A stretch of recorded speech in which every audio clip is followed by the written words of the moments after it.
За 3 дена над 100 од повредените во Кочанската трагедија и нивни семејства ја контактирале владата и кажале што им треба во процесот на опоравување. На телефонскиот број кој е во директна комуникација со канцеларијата на премиерот. Дел од нив побарале пулмолози да доаѓаат во Кочани, наместо повредените да одат на контроли во Скопје. Други посочиле на можноста неопходните масти и завои да ги има во болницата, а не да се шетаат и да ги бараат по аптеките.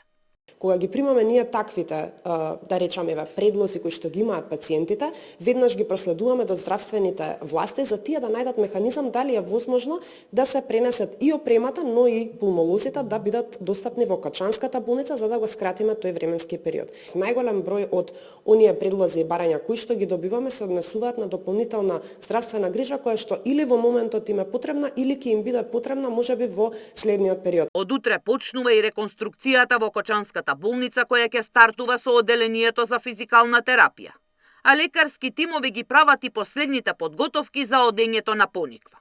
Првата група која што ќе стартува се повредените кои што веќе обавуваат физикална терапија во Штипската и во Кочанската болница.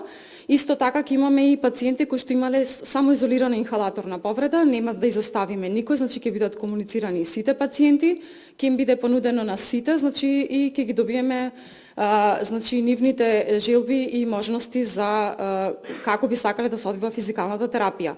Речиси се завршени и прегледите на сите кои беа повредени во пожарот. И според лекарските проценки се поделени во 5 групи според степенот на повреди. Кај пациентите, освен изгореници, имавме пациенти и со инхалаторна повреда, како и го земаме моментот со психолошката траума.